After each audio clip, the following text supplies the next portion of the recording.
Assalamualaikum warahmatullahi wabarakatuh. Jumpa lagi dengan Bunda hari ini, anak-anak sekalian. Bagaimana kabarnya? Alhamdulillah, luar biasa. Allahu Akbar. Tetap semangat untuk belajar. Semangat ya, harus semangat ya. Nah, hari ini kita akan melanjutkan pelajaran, yaitu tentang sejarah kebudayaan Islam. Sebelum lanjut, Bunda berharap ya kalian semua sehat walafiat, nanti bisa mengikuti pembelajaran dengan baik, dan kita sama-sama berdoa dan mengucapkan Bismillahirrahmanirrahim. Pada pelajaran yang telah lalu, yaitu bab pertama atau pelajaran 1, kita belajar tentang dakwah Nabi Muhammad SAW. Nah, materinya adalah dakwah pada awal kenabian Nabi Muhammad SAW. Dakwah pada masa awal Nabi Muhammad itu sendiri dilakukan dengan 2 cara.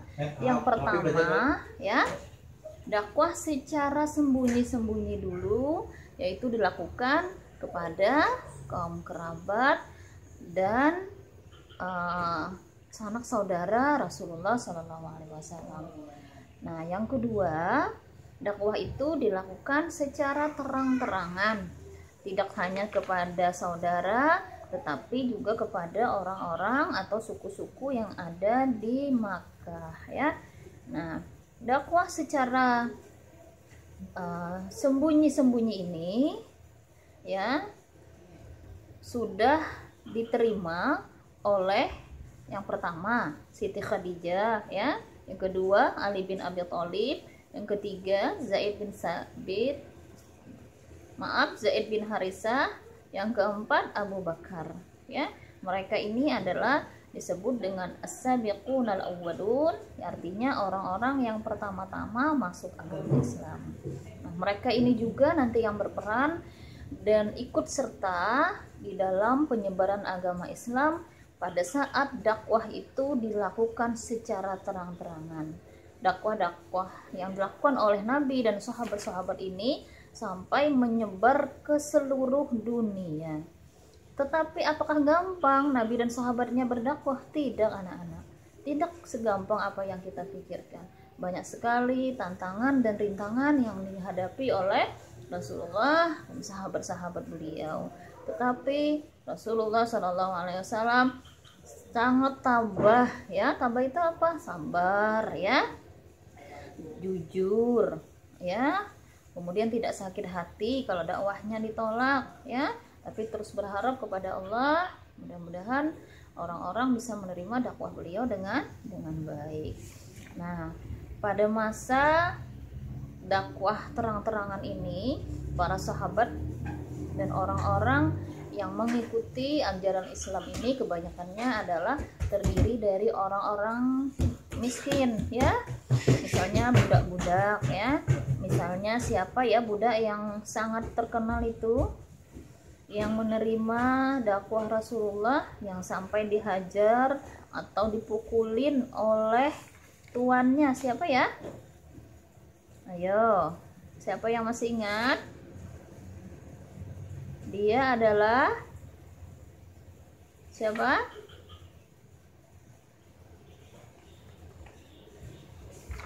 Ayo, siapa yang masih ingat? Salah satunya adalah Bilal bin Rabah ya. Bilal bin Rabah, budak milik Umayyah yang dipukulin, dicambuk oleh tuannya karena ketahuan masuk Islam. Yang kedua adalah keluarga Ammar bin Yasir, diperlakukan seperti itu juga. Bahkan ayahnya yang bernama Yasir, kemudian ibunya yang bernama Sumayyah meninggal dunia saat dalam penyiksaan itu sendiri ya.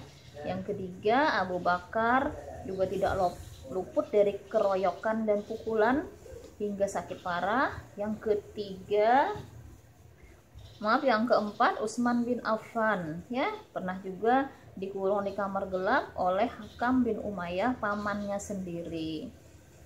Yang seterusnya Zubair bin Awam, Abu Fukaihah, Habab bin Arad, Labibah, Suhail bin Sinan. Ini semua bisa kalian baca di halaman 13 sampai halaman 15. Nah, itu adalah ketabahan para sahabat Nabi Shallallahu Alaihi Wasallam dalam menerima Islam, ya.